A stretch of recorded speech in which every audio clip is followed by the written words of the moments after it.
we're ready to start. Now, this is Dustin. Hey, how you doing? He's going to be our.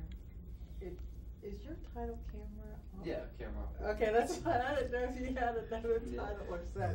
Anyways, sometimes during the process, if he needs to adjust your microphone or something, he'll just come and do it. Or if there's some type of noise distraction, he may stop us. Or when it gets close to the end of the tape, he'll let me know with his hand. It's about 5 minutes. And can you do me one favor? Can you just tilt your glasses down just a little? Yeah. Okay. Okay. And during the interview, if you could just focus on me and not look directly into the camera, and I want you to feel free to, expound upon or talk about whatever you wanted. Right. Okay. Well, let me first say this. If you could try to respond in a complete sentence, for example, if I said, where were you born, which will be one of the first questions, if you could say, I was born in wherever, and that way, if parts of this interview are used in the future, they'll have a more complete sentence instead of just Troy, New York or something like that, So anyways, the first thing I'm going to ask you once we get started is I'm going to ask you for your name and if you would spell your name. And then the second question I'm going to ask you is where were you born, and we'll just get some background information. Well, let me ask you, okay. My name is James, but everybody calls me Jim, so you've got Jim there, so. Whichever one you want to use. Doesn't matter. Okay. I'll go by both of them anyway. Okay. All right. We're ready. We're ready. Okay. Okay, could you please tell me what your name is and spell it? Okay, Jim Steele, Jim Steele. Okay. And where were you born? I was born in Knoxville, Tennessee, in the Mechanicsville area. Okay. And I was raised there. I left there in '58 when I got married and came to Oak Ridge. So I've been in Oak Ridge since '58. And what is your educational background? High school, and I finished a course in woodworking at Austin High School Veterans Training School. And when did you come to Oak Ridge, and how did you come here? Well, I came here in 1958. I met my wife, and we got married in 1958, and then I moved to Oak Ridge. Okay. Is your wife from Oak Ridge, or? Well, actually, my wife is from Russellville, a little town about 6 miles out of Morristown, east of Morristown, and she was born there. But they've been in Oak Ridge since since the 40s. I think they came here in something like 48. 45, 46, they came here. Okay. So what type of work did you do before you came to Oak Ridge? Before I came to Oak Ridge, I worked at the Knox department store in Knoxville. And like I said, I went to, took GIBL and went training in woodworking. And but when I came to Oak Ridge, I was working at the Knox department store, and that was in 1960. Okay, so what year how did you get to Oak Ridge, or how did you start working in Oak Ridge? Well, in the biology division where I worked at, it was sort of a family thing, really. My father-in-law worked there, my wife worked there, and I had a brother-in-law that worked there. So they got me a job. So that's after I came to Oak Ridge, and that was in I started working at the plant in 1961. Okay. So, and you worked in the biology division? Yes, And tell me about what you did there. Well, in the biology division, it was a building in the Y-12 area that they housed. In our particular building, we housed only mice. We had 3 floors of mice, and I was what they call an animal caretaker. I would either change them from dirty pens to clean pens, or put water bottles on the boxes, water them. But we were considered as animal caretakers. Okay. And how long did you stay in that position? I stayed in that position until I guess it was 1987, and then I moved to sort of a technician's job. Okay. Mm-hmm. So were you, having lived in Knoxville, were you familiar with what was going on in the 40s in Oak Ridge? How much did you know about Oak Ridge as a Knoxville resident? The only thing I knew about Oak Ridge was that during the war, they ran buses from Oak Ridge to Knoxville because a lot of people that worked in Oak Ridge lived in Knoxville. So they had, in fact, they had a double-decker bus that used to run from Oak Ridge to Knoxville, and I knew that a lot of people worked in Oak Ridge, but as to what was going on, I didn't know. Because during that time, during the war, I was, I was about 8 or 9 years old. So, but I do remember, the buses and people working, people said they were working in Oak Ridge and so forth. But as to what was going on, I didn't really know. So when you first moved to Oak Ridge, where did you live, or what were the housing conditions like? Well, when we got married, we moved.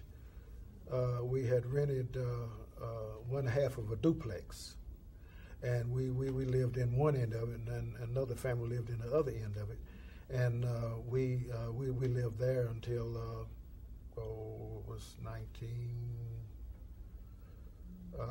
about 63. And then we built a house in 1964, and then we moved into that. But we've been in the Scarborough area the whole time. Okay. So what was the community, the community that you first moved into with the duplex? The house was a duplex. Yes. Yeah. What was the name of that area, or where was that? It was the Scarborough area. Okay. Scarborough. Mm-hmm. Okay. Yeah. And so that's where.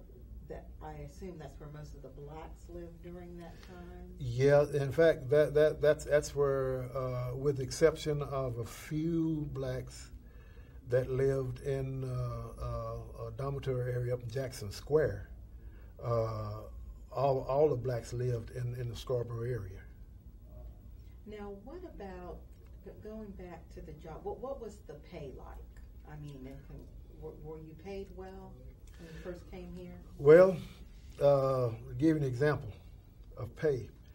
When I was working at the Knox department store, my salary was $52.50 a week. When I got the job in biology division, it was $67 a week. So that was an increase. But at that time, I was commuting from Oak Ridge to Knoxville. And because at that time gas was 20 to 30 cents a gallon, so it wasn't it was bad. It couldn't do that now, but that was but the pay was a little better. But we found out in the biology division that actually the animal caretakers were being underpaid, and we didn't get that straightened out until we unionized. We got a union, and then that brought everybody up, on a level. What year did you unionize? Do you remember? 1969. And how much of an increase, and what changed as a result of you becoming a part of the union? Well, we had contractual rights.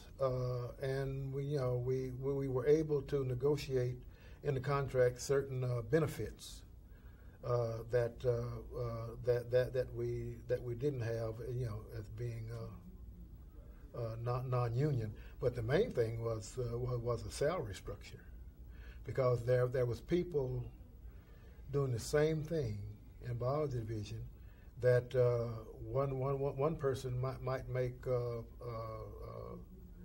$100 a week, and another person making $60 a week.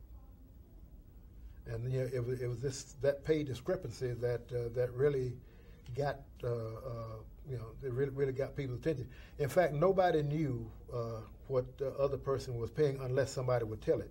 And the supervisor would tell you, if he gave you a raise, he told you, now don't tell anybody, because you know, he didn't want you know, the friction.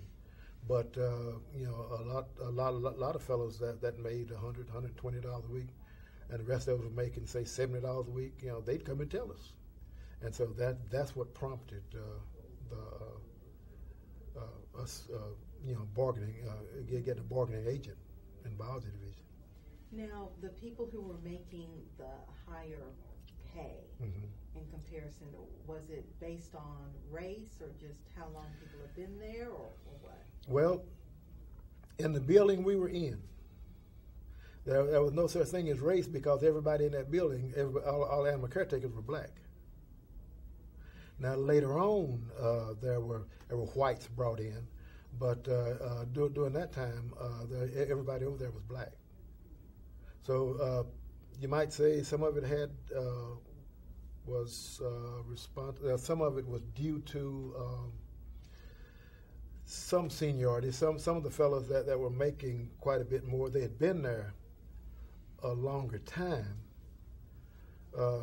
but you know, we believe that everybody, if you're doing the same type of job, then you should be fairly equal, or fairly close to, you know, to the pay structure.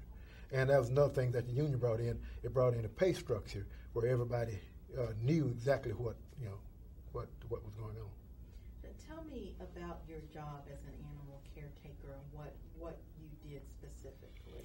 Well, the animal caretaker, we were responsible for changing the animals from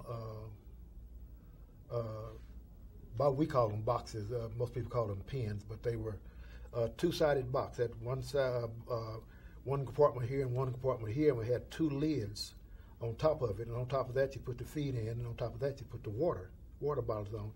And you would change change the mice from this compartment to, you know, a clean department over here, and then this side you change it to a clean department, and then you would put feed on it, put the tops back on it, put feed on it, and then set it back on the shelf.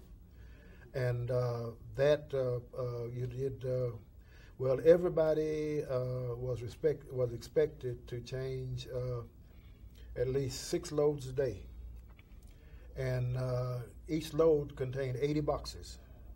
So that's 480 boxes that you would have to change a day. And watering, you put, each box had 2 water bottles on it. If you were a waterer, then you were expected to put out at least 30 loads of water a day, and each water wagon had 48 bottles in it. So the waterer would go in, and he would put clean water bottles on, then bring the dirty ones back to his watering pit, take the stoppers out, you know, dump the whole old water out and put them in a pit, and we poured in chlorine, or chloride rather, and had what they call chloride mixed with water. Pour that in, and you'd fill it up with water and let it sit for 20 minutes, and then drain that out and refill it back up with clean water, then pull those out and then put stoppers, rubber stoppers that had a glass tube that came out, and put those stoppers in, and then you'd go back to the room and put the clean ones on, take the dirty ones off. So each waterer had at least 30 loads to do a day. Now, well, one other thing too. Another thing, the changers, we would have to wash the dirty boxes. So on each floor, they had 3 floors. On each floor, they had 3 machines. They had a machine that, and machines were about, maybe twice as long, about maybe twice as long as this room. You would take the dirty boxes and dump them in a chute, and they would go down into a dumpster. and then put those dirty boxes upside down, put them in the machine, and the machine would push them through and wash them. Then when they come out on the other end, it would come out, and then there'd be a person standing on the other end that would take and put shavings in them, and another person would take them and stack them on the dolly, and then roll them that way. So you would change 6 loads a day, which is 480 boxes, and then you would wash at least 30 loads a day or something like that. It just depends on how many changes on the floor, how many boxes were being changed. Now, what was going? Were there experiments being done on the mice, or what was all of this for? We were in the mammalian genetics section, and we were the experiments that were done there were basically done to get the effect of radiation on the human body, they did have a small 137 cesium source in the building. They had another source outside the building, but then they had an X-ray machine, and they would radiate the animals and then bring them back to the room, or it depended on how much radiation they wanted to get. Sometimes in the source room, they would leave those animals in there for they might leave them in there 3 weeks or a month. And once a week, somebody would have to go in that source room and change those animals out. And in 1963 and 64, and part of 65, we did a big experiment with the health physics reactor down at X10. And there we transported the mice from Y12 to X10 to this source, and we stay there until they got the dose rate that they wanted. Then we'd bring them back to Y12 and put them in clean pens, and they would then they would work with them there. And the biggest thing they were looking for was mutations. And if depending on the dose rate, how many mutations they would get, and so forth. But the biggest look was for mutation. They were expecting to get a certain amount of mutations from each experiment. Now, what kind of interaction did you have with your supervisors or the doctors or scientists that were running the experiments? Well, like I said in the beginning, it was sort of a family affair. Everybody, Dr. Bill Russell, because he's dead now, but his wife, Lee Russell, is still, she still goes to X10 and writes papers. But they were good people to work for, and the animal caretakers and the research workers. Everybody in that close, everybody was confined to those 3 buildings for 8 hours a day. So you had to get along, because if we didn't, things would be chaotic if we didn't. But everybody got along real good. The reaction was real good, and everybody really worked hard to get along with everybody. Now, what kind of, you talked about the cesium-137 sources and that type of thing. What kind of health and safety protections did you have as an animal caretaker? Well, now the cesium source room that was on the inside of the building, it was a leaded room. The walls were leaded, and then the doors were leaded, and it was shielded. I think pretty good. Now the X-ray room, it was just regular X-ray, and there was some shielding from that, but there was lead, around the walls and things in there. But I think basically the safety was fairly safe. Now, what about, and you stayed in that position for how long? From I started December 28, 1961, and I retired in December 31st, 1994. I retired at the end of the year 1994. Okay. So, how you said you went from an animal caretaker to a technician? Yeah. And what did you do as a technician? Well, as a technician, I was responsible for checking pins, looking for mutations. I was also responsible for working with the other